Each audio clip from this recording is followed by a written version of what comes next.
Okay, we are back with the Remote Native podcast, and we're talking to Jeff.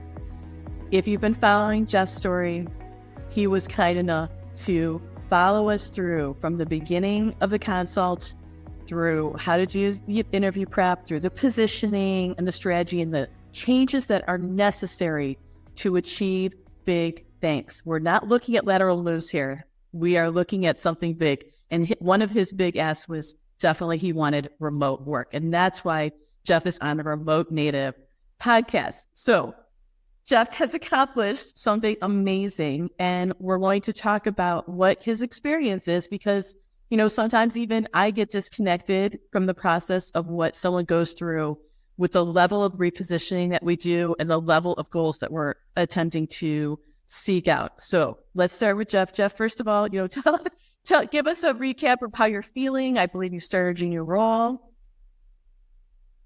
Yeah, I started a new role a few weeks ago, maybe a month or so ago. I'm feeling all of the new job jitters, like getting used to having a new team and trying to figure out people's communication styles and their work preferences and all of that stuff.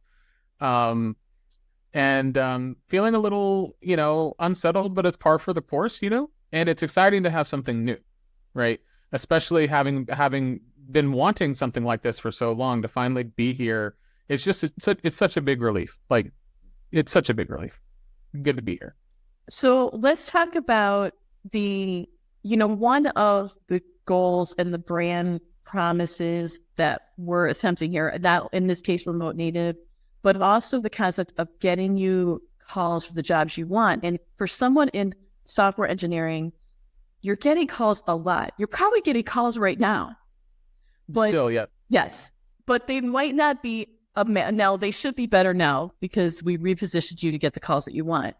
But beforehand, for instance, and you can speak to this, there's different computer languages. And what I usually liken this to is that would be like, me being not fluent in Spanish and wanting Spanish speaking jobs. Like how unique are software programming languages? They're unique in some ways and not in others. I think I would, if you want to stick with the natural language analogy, if I wanted to get a job outside of my primary programming language, I would either need, I think, to realistically land that job, it would need to be like a step down in terms of seniority, just to level set expectations with the company, or the company would need to be able to afford to give me time to spin up in addition to whatever other onboarding they have. So the way people make transitions typically is, I don't think you would sit down and do like a Spanish language course in 6 weeks and expect to be fluent on the job in 6 weeks. But you could sit down with a new computer language, do a course, like an intense course for 6 weeks, and probably get a job with that and feel okay.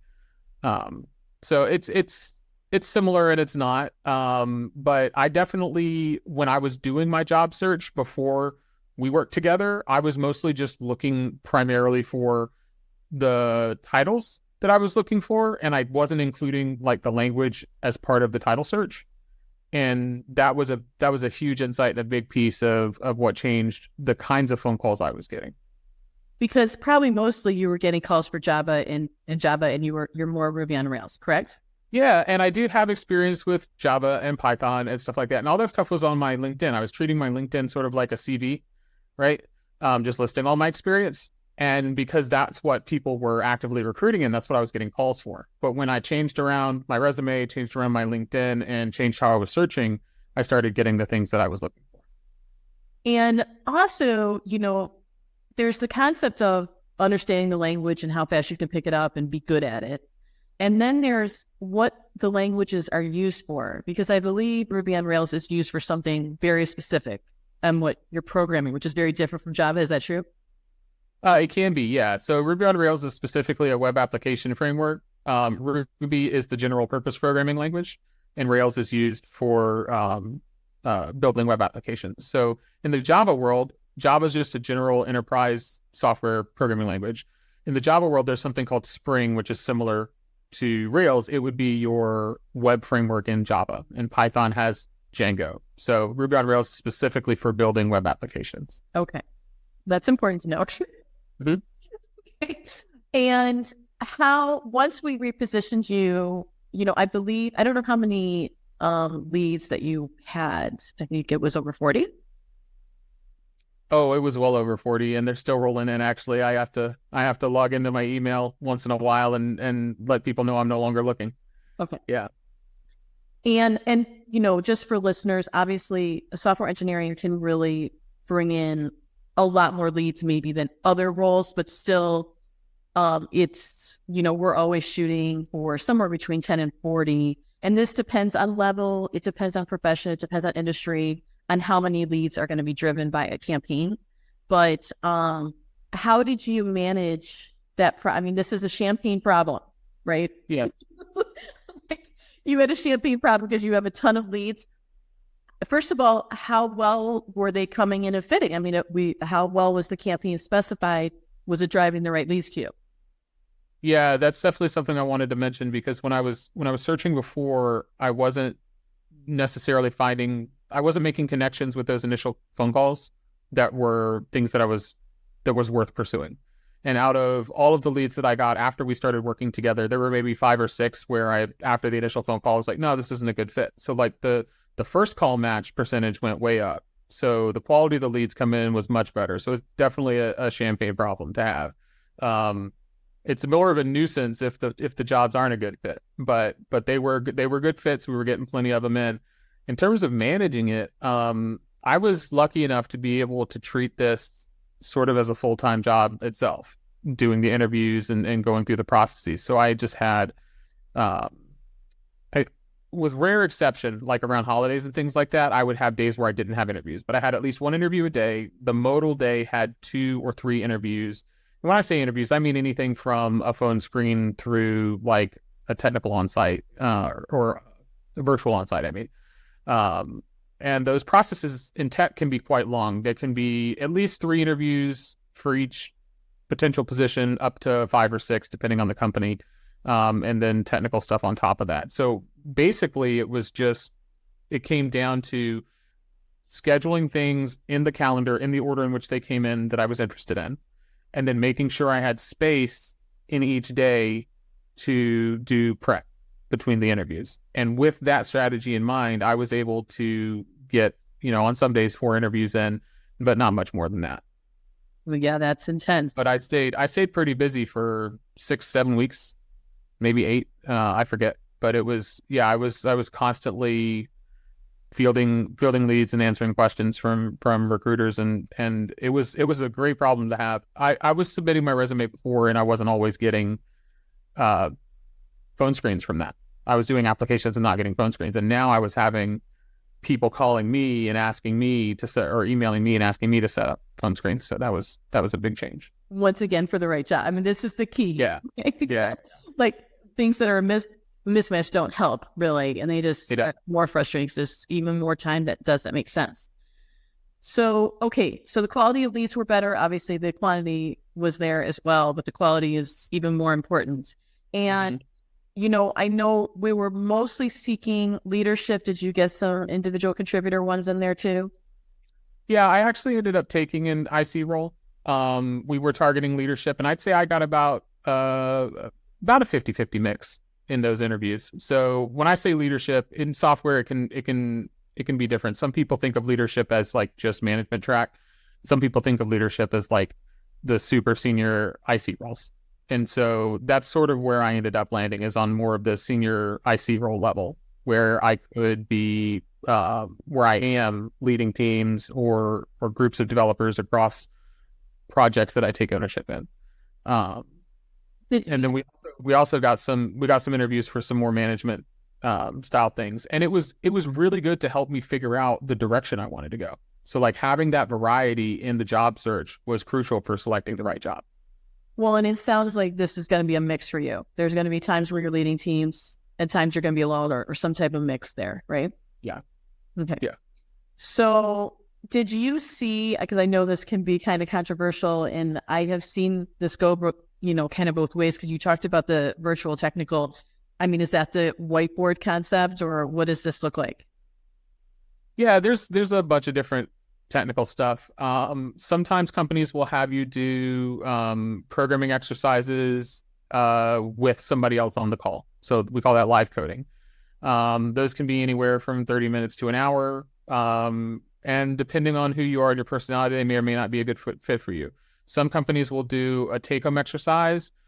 Those can last anywhere from 2 to 8 hours. And again, it can be really discouraging especially if you're trying to make a transition while you still have a job, to get one of those take-home exercises and they say it takes 2 hours and it ends up taking you 8. There are often deadlines. It means working on weekends and things like that. But the trade-off is, if they don't send you a take-home exercise, you're going to have to do it live in front of somebody else. So there's always the trade-off there. In addition to the coding exercises, there are different kinds of technical challenges for system design. This is more of what we think of as whiteboarding. And whiteboarding can come in a couple of flavors. It can be like, I want you to design some databases and diagram them for me. I want you to design an actual system and diagram it for me, like network diagrams, services, things like that. Or it could be, when I was earlier in my career, I didn't run across this too much this time around, and I think it's because I was shooting for the higher levels. But earlier in my career, it turned out a lot of the whiteboarding exercises were really like logic puzzles and riddle-based. And it was more of an intelligence test than it was, seeing if you could think in technical terms. So, Like an SAT, there's a wide variety of challenges that you'll run across. Like, is this the SAT thing? Like, okay, here's this shape. What would the next shape be?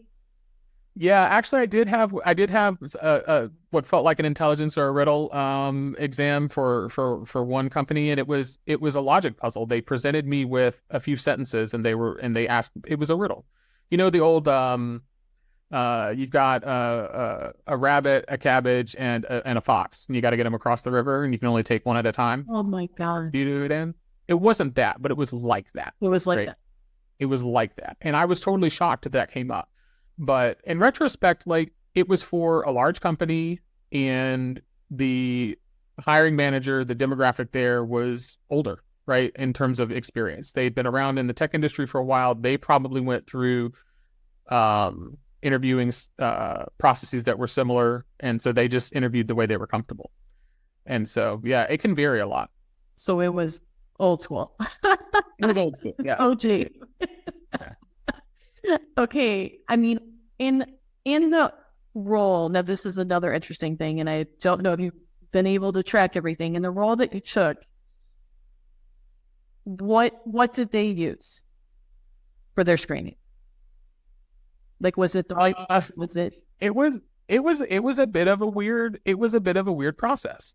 So I did. There was no recruiter phone screen for this, which was interesting. I met directly with the hiring manager first off. Then we, from there, scheduled a technical, which was a 4-hour interview. And so that's what I mean when I say it was odd.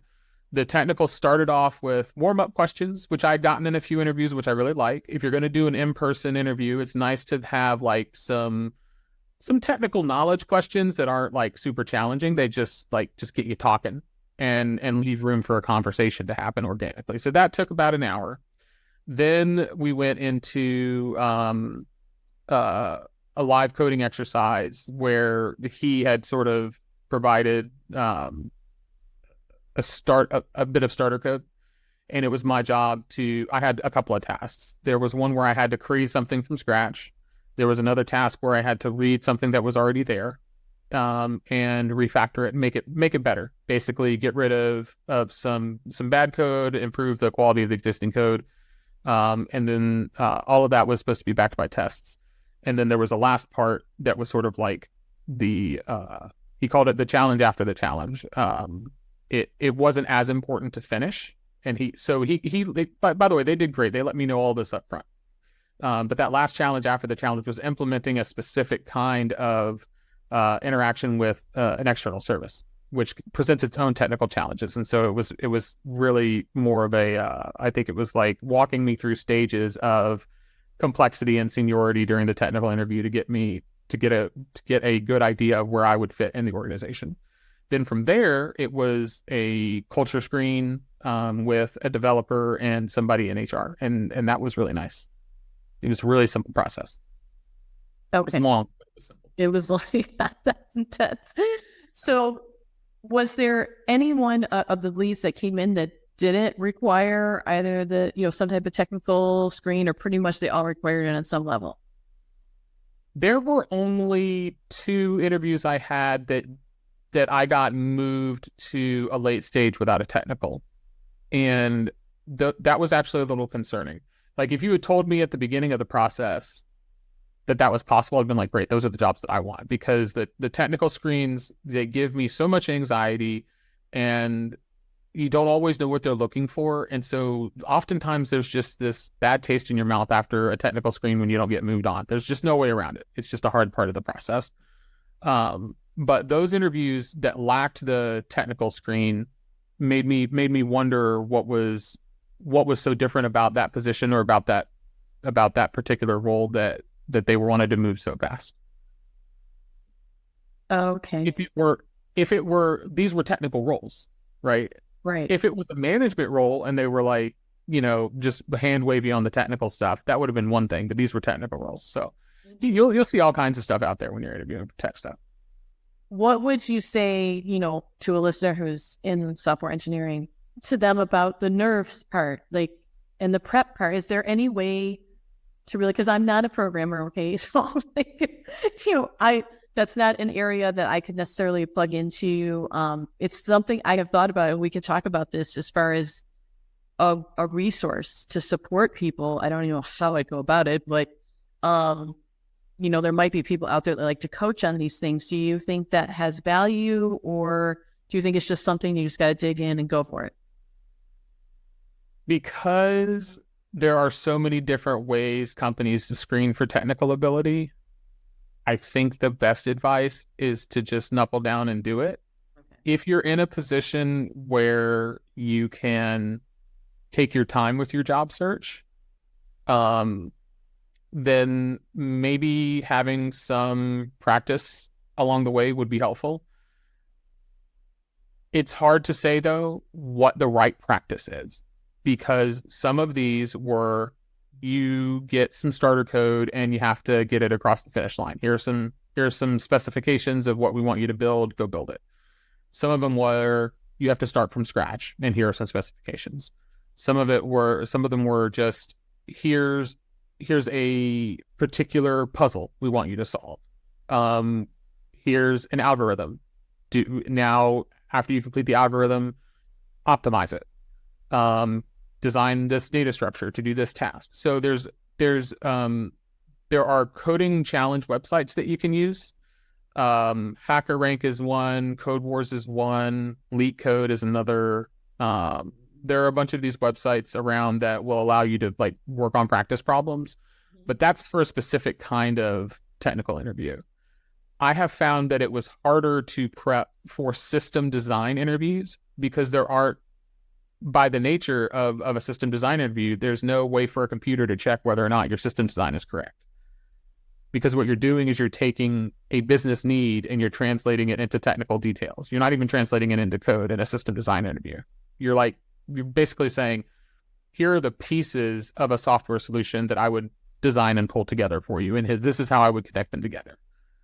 And so it requires another human being to be on that side, the other side of the screen or the other side of the desk to evaluate the appropriateness of the solution. So I think it really does just come down to knuckling down and doing it. That there's not going to be enough practice in the world to prepare for everything that could be thrown at you.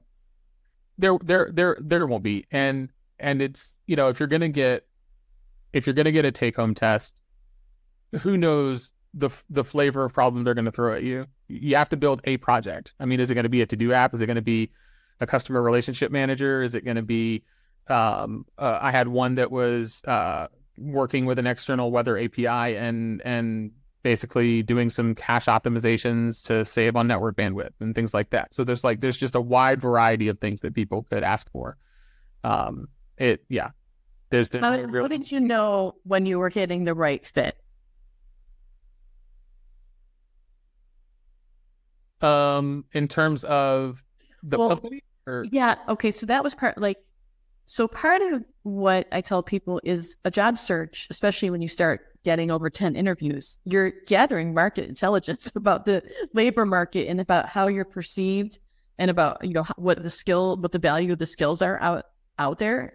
So in the process, like that, how did you know when you were getting close to the ones that you knew were the right fit? Like, how did you gather all your information and say, yeah, this is the right fit?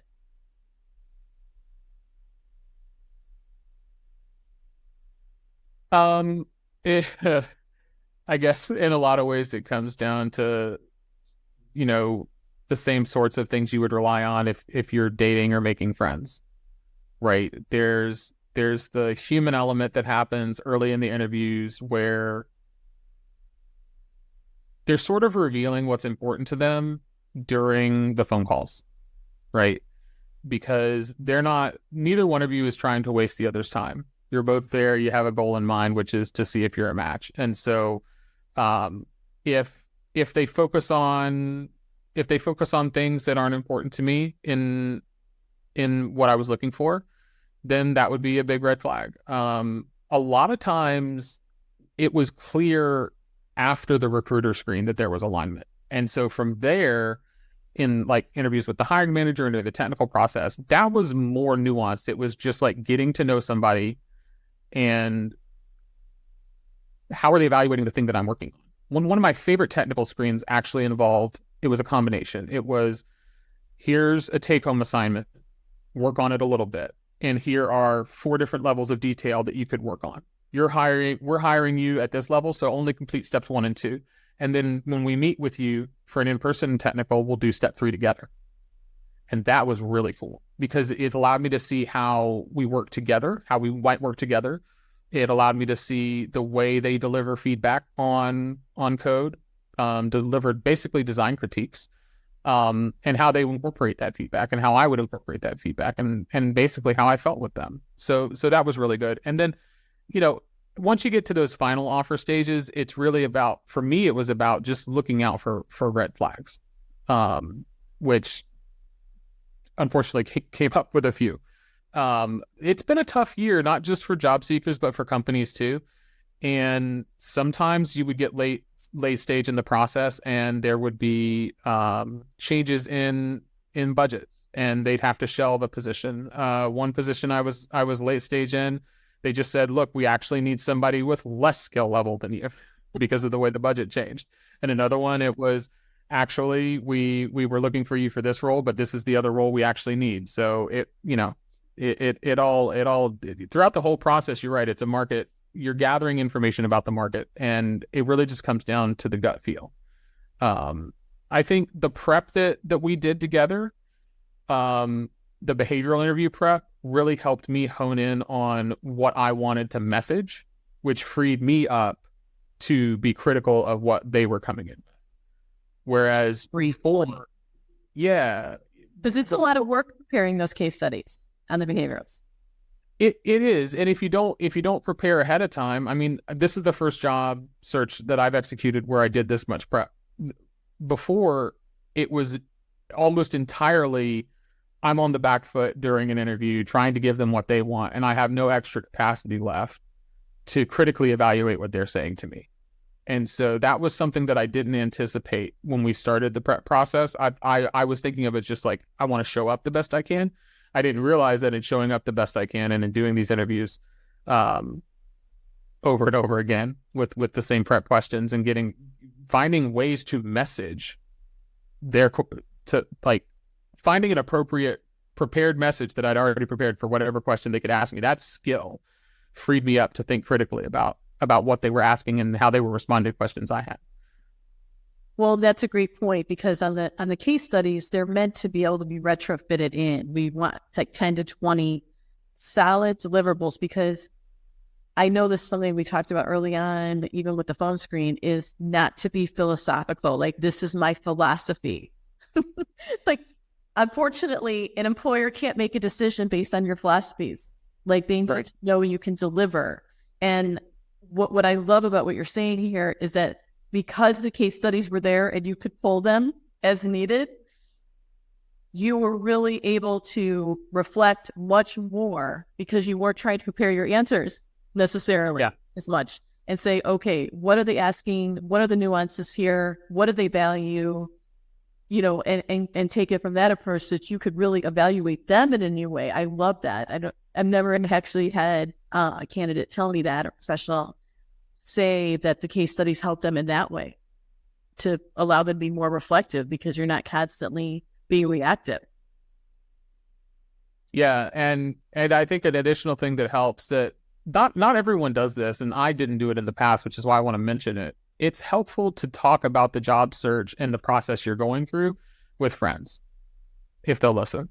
They need support. You need a support system. Yeah, you need a support system. You need people that can hear your story with fresh ears and provide you with feedback.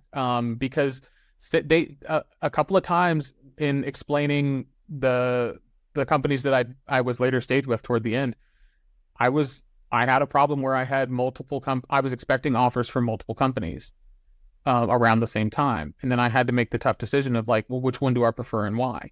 And starting to organize that required a whole different set of skills. And I don't even know where I would have begun if I hadn't been able to talk to others about it and just heard their reactions about, just asking yourself, sitting at a desk, what's important to you in a company. You get the sort of answers, I think, that help guide a job search, but don't necessarily help you answer a tough question about particular companies. Mm-hmm. So, and were your friends in the industry that you were communicating with? Because that was because you're in a very technical space. Maybe not everybody has that type of support system, but I know a lot of people in this space do, and can help you reflect back. And is that what occurred? Yeah, well, it was both in and out of industry. So I had some friends that I was able to talk to, which in the industry is really good because you can talk more about those gut reactions, those gut instincts you got during the interview about like, well, they said their software development process was like this, but they also said that they were, they valued this and that in the culture, and those two things don't tend to go together. And so we could talk about that and talk about any tensions that might arise there. But talking to people outside the industry was good too, because they asked you they might ask you to reflect on things that came up in the interview that were more soft skill. Right. Person oriented, culture oriented. Yeah. Yeah. Particularly about communication styles and work styles and things like that. And I'm assuming, but I don't know. I mean, is this a geographically distributed type of team? Are you dealing with people from other countries on this role? In previous roles I had, this role is US. Everyone's in the US. Okay. But across 3 time zones, right? Yes. Yeah. I'm sure that's fun to manage. Like, I can barely manage time zone changes. So, but I know this comes with the territory, right? Yeah, it does. It does. So like, I'm just used to like when I send meeting invites or when I talk about meeting invites and chat, I'll always put my time zone in, just to make sure. Yeah. Yeah. It can get tricky. It really can. And I've been running into that problem myself, going from Eastern to Central, just one time zone different. But if everything's not adjusted, that's the best way to do it. This is my time zone. This is where I'm at. Let's just re-verify. Yep. So that's smart. I mean, when you're dealing with remote work that's across the country or across the world, and in a lot of cases in software engineering, it's across the world, it's critically important to have those systems in place and a double verification on it. Yeah. Yeah. I'm glad you mentioned that. I thought it was really helpful in the job process. A lot of people will send meeting invitations for their for scheduling the interviews, but they'll also say, please confirm via email. I'm really glad that I did that, because in a couple of cases, the attachment wasn't right, or somebody had gotten the time zone wrong, and that extra human touch point really helped make sure that we weren't missing each other when it came down to setting aside a large portion of our day to work together. This is so, for remote work and obviously the interview process as well, this is critical feedback. I mean, it doesn't maybe sound that important, but this can't confirm. Like, I'm confirming by email, like just because you click it and it goes onto your Google, calendar or whatever it is, just I'm confirming this is my time zone, this is yours, this is when we're set up to talk. I cannot recommend that more because there's just so many moving parts nowadays out there, especially in the remote. Yeah. And it's not, I mean, on the one hand, it's not super high stakes if there's a mistake during an interview process, but on the other hand, it's a real pain because sometimes I was setting up interviews for 3 or 4 days out. And so if it came day of and we'd gotten that wrong, it could be another 3 or 4 days before we can try again. And depending on where you are in your job search process or where they are in their candidate selection process, you might end up missing an opportunity because of that. But at the very least, you're going to experience a headache. Yeah. No, I appreciate what you're saying. This is great because this, like I said, this even comes in with, because I'm across all sorts of time zones too. And I'm finding I don't have a problem paying someone. Like I'll text them or I'll send them a WhatsApp or I'll send them an email and be like, hey, I'm on this meeting. But not everybody's going to do that. And then you'll miss it. So that this is a new best practice that I'm putting in place is that re-verification. This is my time zone. This is your time zone. Just confirming by email that we've got everything right and that the calendar system has got it right? Yeah. So yeah, this is huge. I'm definitely going to make a note of that myself on this one. Yeah. In some senses, it's easier when you're dealing with, the job search versus like working at a company. What I'm finding now is with the role with this remote team, this distributed team, I need to over communicate a bunch across a bunch of different channels if I want to ensure that I'm heard or seen. And that's because we've got notifications via pop-up, we've got notifications on our phone, we've got notifications in email. We're using 20 different tools to get our work done, and some people use email and some people don't. And so thankfully, at least during the job search, it's pretty much all email based. So if you're using email and you're using a calendar and they've got some sort of tracking system that you're hooked into, the touch points are minimal, so it's a lot easier to manage. And so it really isn't a huge ask to go that extra step and make sure you follow up via email, even if you click the button.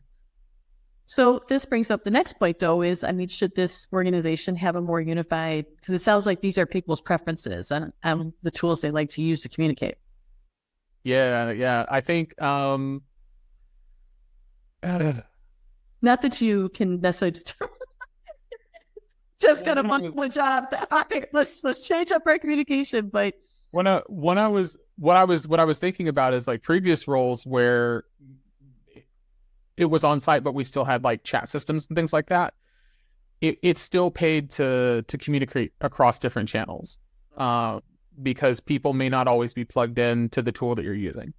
And because like I think you mentioned user preferences, right? Like maybe people have their email notifications turned off, right? So they're not necessarily going to get pinged on their phone when you need something over email. You might need to text them, or you might need to Slack them. And a lot of these preferences can change by device too. So if somebody has like a development machine, but they have a personal phone, they may not have their personal phone set up to have the same notifications that they do as their work machine, because they're going to go home at the end of the day with their personal phone and they don't want to be bothered by work. Right. So I think there's a time when you join any team where you have to sort of figure out which communication channels are appropriate for what kinds of messages and for different people. It's part of the way we work today. Absolutely. Yeah. So, okay, what other recommendations or reflections, and also where do you see things going for you? Like what in the future, like what are you working on? What are you excited about? And that type of thing. So, yeah, it's a lot. I see 10 questions. I guess, so what I'm working on right now with this company, I'm actually helping people find jobs. And so I'm getting to do a little bit of what you do. And a little bit, I feel like I'm giving back. So I'm looking forward in the short term to continuing to do that. The jobs market is tough. It's really, this sort of work can be rewarding, especially when unemployment's as low as it's ever been, right? But if you're unemployed and unemployment's really low, sometimes it stings even worse, especially if it's hard to find a job. And if you're not getting leads, it's a whole can of worms. So anything we can do to help people feel more confident in their job search, anything we can do to help them get an ideal role, I think is time well spent. So in the short term, that's what I'm looking for. I think longer term, I'm still interested in continuing up some sort of leadership track. And I don't know what that looks like in terms of a timeline yet, but it in an ideal world, I'd spend a couple of years where I'm at, improving the product, improving people's job searches experience, and then find a way to transition into management or leadership there, and then move again. But if that doesn't come up, I know exactly what I'm going to do. I'm going to start a new campaign, and we're going to figure it out. Okay, so is this a human capital piece? Is it an ATS or? Sort of. I think. How did somebody put it today? It was if job seekers had an ATS, this would be it. Okay, interesting. Okay. Yeah. And is it for engineers or? No, it's for anyone. It's for anyone. Okay. Yeah, I haven't looked into it. So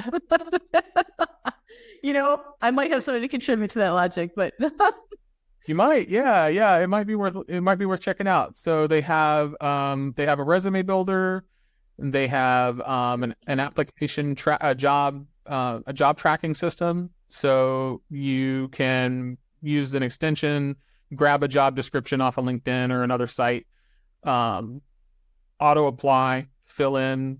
Yeah. It does like form field fill in for you if you save information to your profile, and then track it through all the steps of the application process, which can be really handy if you've got a bunch of stuff in flight.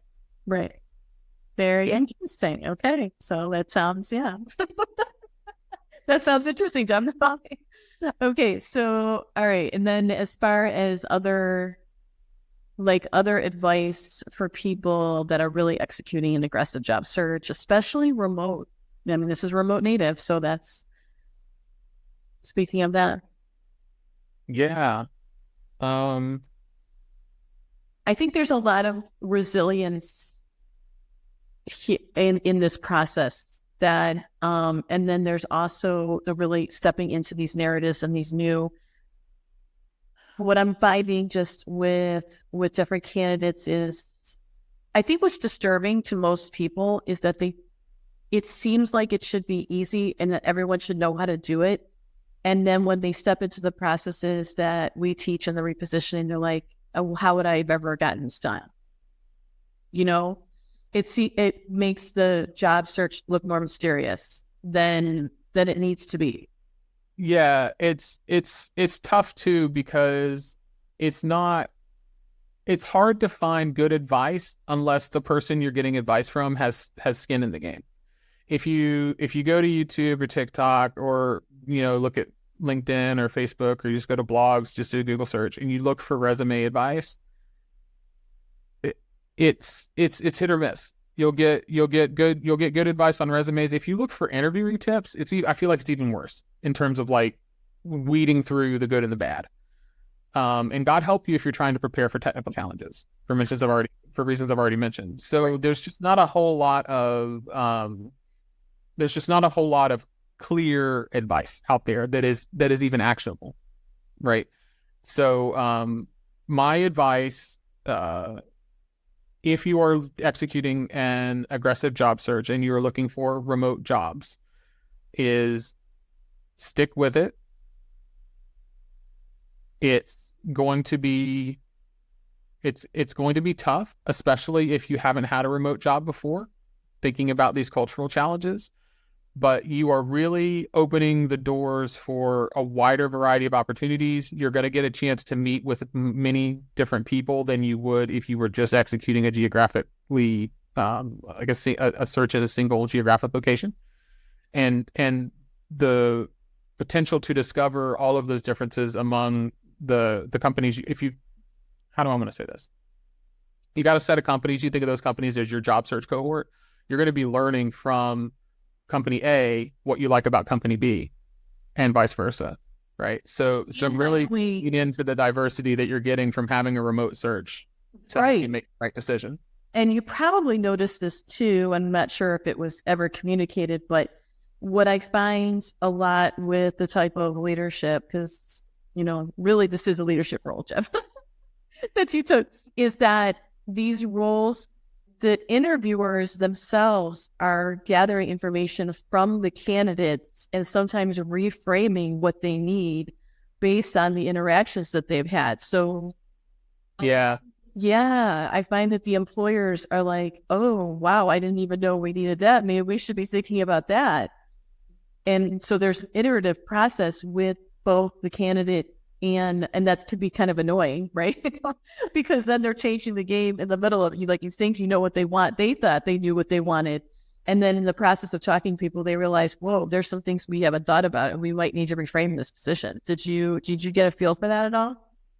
Yeah, one of my first interviews actually was for a straight up like management title. And I showed up and they're like, we need you to do IC work.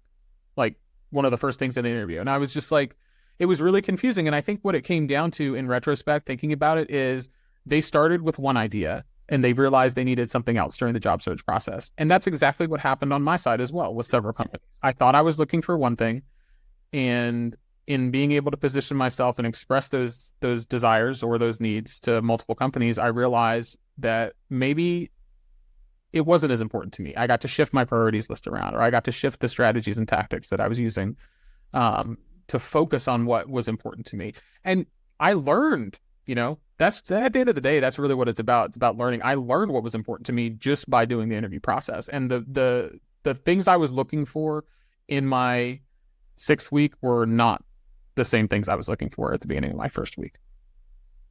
I like it. I love the process of learning. I mean, the employer's doing it too. And I know that can get hard on a candidate because you come in, you get prepared, they tell you what they value, what they want, what they're looking for. And then things start shifting underneath your feet, especially in this competitive market. This is a very competitive market. People are still, go ahead. Oh yeah, no, it's a competitive market, but just like imagine what it was like 10 years ago, right? If you wanted to do an aggressive job search, I mean, what were you doing? You were seeing a couple of companies a week, maybe? Yeah. Right? And you had to physically be there. And what happens if scheduling got screwed up and you had to physically be somewhere? Right?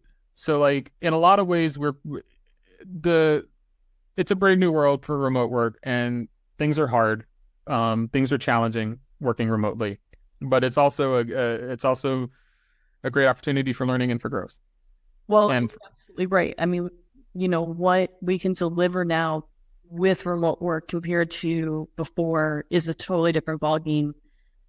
There's just no comparison with as far as the diversity, what you can be working on, yep, where the job can be. We have a lot of people in smaller markets that now can have a full, robust career in a way that they might not have before, or they, let's say have to take care of mom and dad and go back home or something like that. It might not have been able to maintain a robust career while doing that. So I love the world of remote work. I mean, and this is, why we have the Remote Native podcast, and 75% of the asks that are coming to us are of course definitely about remote work. Some people are definitely open to hybrid as well, and there's advantages to that too. So, but this is the new world for sure that we're living. Yeah. Yeah. If you want to maximize the diversity of your opportunities, you have to include remote in your search. Exactly right. Yeah. That's Remote Native. Okay, Jeff, anything else for us today? I'm just really thrilled that there's so many things that I'm happy about. First of all, having a job. Great. Wonderful. Highly recommend having a job. It's great. But when we started this process, I knew that I had a lot of room to grow. I had a lot of room to grow in terms of confidence. I had a lot of room to grow in terms of the strategies I was using, the tactics I was using as well day to day in getting a job. I did not anticipate how intense it was going to be, but in a good way. Like I've come out of this now better than when I started. I'm in so many different ways, personally and professionally, just playing a better ball game, like I've leveled up in a lot of ways. And that's pretty impressive when a job search itself can help you level up. Yeah, absolutely. And that's part of that market intelligence of what people are getting out of it, and then seeing how they're positioned, what are those, right? What's that match? What's my skill? What's the difference that I'm bringing to the market? What's my brand promise and what's theirs, and how do those come together? So it's so hard to know what to focus on when you're doing it on your own. Yeah. And so to have allies in it with you that can give you the advice, that can help you focus, that can help you prep, that can put you in front of the right people, get you the right opportunities to learn from. That's what makes you level up. If you are just constantly, chasing down leads and cold calling, cold emailing, or whatever, what do you have left over to grow? Right. You make a great point too, because one of the goals that we have in doing the search is to have such a robust pipeline that you're not just working out one lead and then seeing what happens. That's what a lot of people do. They're like, oh, I've got one on here, I could rest a little bit on the search. There is no rest. We hit it until we get it, basically. And that's a big difference in helping the candidate kind of focus on the right things. Your job is to talk to people and get a close. Our job is to keep driving the leads to you so that you're talking to the right people with the high quality, and then you can focus on the right things, not things that someone else can be doing for you, having that navigator do that for you. Yeah, and I don't know what it is about the way it could be our culture, it could just be like the hard facts of reality, but the job search has always seemed so individual to me that, the most support I ever had was maybe from a guidance counselor at some point in high school or in college.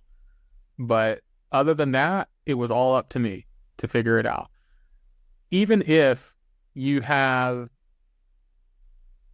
a full-time job search, if that's what you're doing, if you're 40 hours a week looking for a job, having somebody in your corner can make a huge difference. If you are having to execute a job search while you're still employed, having to do it on your own, no wonder people will apply, get to a second round interview, and then sit back and relax. Yes, because it's intense. It's intense, and without support, it's there is no pipeline without support, really. Whether it's a human being, whether it's a support system from friends and family. So a human being, of course, they're human beings too. You start that over. So whether your support system is a professional who's helping you, or whether it's friends and family, or whether it's a piece of software or a cool spreadsheet that you got from somebody one time, like, you have to have these resources in place to help you execute, or it's going to be difficult. You're going to be spending more time and more energy than is necessary to get what you're after, and you may be missing on learning opportunities. Well, a lot of times we'll have people come to us and say, I've been customizing my cover letter and my resume. Like, they're spending an hour or more just customizing for one application. And, I didn't look at, your final situation, but I know what we deliver, and imagine how many hours that would have taken. So absolutely. There's high value activities, and it's knowing what they are. And I know job seekers, professionals really want this they feel like it should be easy. Getting a job should be easy. It should be natural. It shouldn't be something that requires an expert to do, is kind of what I feel like the feeling is out there. And it shouldn't, but it kind of does, right? Because if you're on your own, there are two ends of the spectrum that you can be on, right? It requires some kind of support. You can be on the end of the spectrum where you write the resume and it's a pure numbers game, and you're just sending the same resume and the same cover letter as quickly as you can fill out forms online, right? You're just sending them off. The other end of the spectrum is you spend a bunch of time finding, 2 or 3 companies per week, maybe just a handful of companies, and you're spending hours like customizing and by that time look, let's be real. The more time I spend with a particular job post, the more emotionally attached I'm going to be to it. The bigger the psychological impact it's going to have on me if it doesn't work out. So those are the two ends of the extreme. And what you said is really important. You don't know what the high value activities are necessarily if you're on your own. And if you can't find it because the good advice is buried deep somewhere in the web or behind the paywall or something, if you can't find it, it can be really tough. But I can say to anyone, if you are spending hours customizing a resume for one job, that's not right. And if you're spending zero time customizing a resume for a job or a set of jobs, that's also not right. Like, so for me, the problem was I just had this college resume mentality where it was just like, here's all my work experience, here's what I think is relevant. And then I was sort of trying to look for jobs that fit that. And just that key insight of like, well, if you think about the titles and the roles you want, and you think about what you already know, and then you write your resume based on the reality of the narrative as it exists today, not the reality of the narrative as you live through it, right? All of a sudden, like that bit of customization and work can now get me all of the high quality matches that I want, and I don't feel the need anymore to customize the resume for each individual job. Right. I've done the resume customization up front. Now I'm getting the matches I want, and from there it's just about learning, getting to know people, and getting to know what you want. You made a great point, and like I said, sometimes I get so detached from the work that I understand some emotional pieces, but there is this piece of falling in love with something on paper, if you will, or on the computer. But, you look at, you're like, oh my God, this is my dream job. But what I always say to people is, what if you call and that team wants you to work 60 to 8 hours a week, across, 12 hours of time zone differences? Or what if your boss isn't nice? Like, it may look great on paper, but until you have that phone call conversation and progress, you're not going to know. It could look perfect on paper and not work out at all. Yeah. From that point of view, it makes you question the amount of work you put in to whatever part of your process, the amount of work you put in before you get that phone call. Right. So disappointing. Yeah.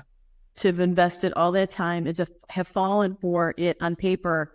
And then if you do get a call at all, if you don't, obviously that's devastating in and of itself. And then if you get the call and something's not a fit, the conversation isn't right, the energy's not right, you could just tell this isn't going to go in the right direction, even though the mission looks good.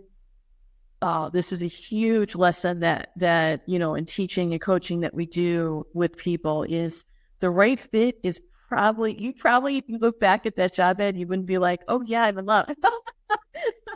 But during the process of talking and finding the right fit with teams, hours, what the type of work would be, how it fits with your skill set, that's where the magic occurs. And my sales and marketing people really get this. They get the magic is in the conversations much more than other people do that are looking, oh, I want to work for this organization with this mission and I want to do this role because that's my dream. And that's exactly how I approached it before we started working together. And that is number one. I am so glad to have had a critical eye on my strategy, right? So how am I approaching the job search as a whole, right? It helped me align on where I was spending my effort, where I needed to spend my effort to get the results that I wanted. But there were also we also had a lot of engagement around tactics, like how am I doing things day to day? The fact that we had a pipeline set up and I could rely on getting phone calls meant that I was no longer like looking at a job in a job search engine and having to say, nope. We went ahead and we applied. And if it wasn't a fit, I found out during the conversation, which meant that I applied for jobs that I would not have applied for if we weren't working together. In fact, I am pretty sure the job I have now, based on the job description that I saw, I would not have applied for. But I was really glad to have had that first conversation. That made all of the difference. because you knew in that first, because this one went straight to hiring interview, a hiring manager. Yeah. You didn't even have to deal with the screen on this one. And there's two different philosophies. There's the phone screen philosophy, and then there's the hiring manager, which two different types of interviews. But that's what I'm saying. I'm so glad you're validating this, that the magic happened there, even when on paper it might not, like you said, you wouldn't have even gone for it. Right. Yeah, it's the flip side, Of course, there are going to be jobs that you get excited about that you don't get. But there are jobs that you don't get excited about that you may have gotten. Right.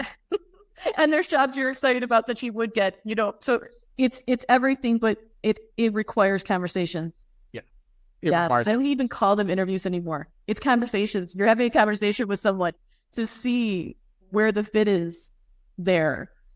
And if there's a magic fit, and it goes way beyond anything that could be put on paper. All we need on paper is the kind of real mandatory types of things and that match your skill set. In your case, one of your key words was definitely your programming language. That was delivering you the right leads. Yes. That was a big one. Yeah. And maximizing, and once again, doing all of that stuff so that you can do you do the high value stuff that you need to do as a candidate. We do the high value stuff so that you can do the high value conversations that are going to result in the right fit. Yep. 100%. Well, it's a great outcome. I'm thrilled. We ended up spending the effort where the effort needed to be spent. I didn't feel overworked. I didn't feel overburdened. Things were tough because job searches are tough, but I couldn't have imagined it going better. And it went well in ways I wasn't expecting. And fast. Yeah. Super fast. We're the quickest in the business. Absolutely. We're the quick draw. No, nobody does this faster, really. So, okay. Very good. Any other feelings that you would like to share before we close? No, I'm really thrilled and excited we got to work together. I look forward to doing it again. And I just can't say enough about what I've learned throughout this process and how it's changed me as a person. I don't think I'll ever go into a job search with how do I want to say that? I want to be positive. I will be going into job searches now with a better attitude and more optimism, because I now have confidence in, if I spend my effort wisely, I will get the result I want. That's right. And that's for so many people, that's not the narrative they can say if they've always done it on their own. Right. Okay. Well, you were a great partner, and that's, we always see. Thank you. Yeah, we call our the people that work with us partners, because in the end, you're the close, and we can help you try and close. But once again, especially in your field, I can't do those technical interviews. I mean, in the end, we're partnering with you. You're our athlete. We're going to train you on the high value activities that take over I don't want to call them low value, but the stuff that you don't need to be focused on, so that you can focus on what's going to be the ultimate close. And you did a great job. We're really thrilled with your success. And I know you are as well. Thank you. Yeah, that really is the difference. I like that coaching metaphor. Yeah. Helping me. Yeah. Okay, 10 push-up now. Okay. Okay, Jeff. All right, so we're going to wrap up here, but this wraps up the series of Jeff's process of achieving his remote native career goals. And we're, like I said, super excited about all the champagne problems that Jeff and the people that work with us get, so that they can focus on those high value activities and getting it close. Thank you, Jeff. Thanks, Karen.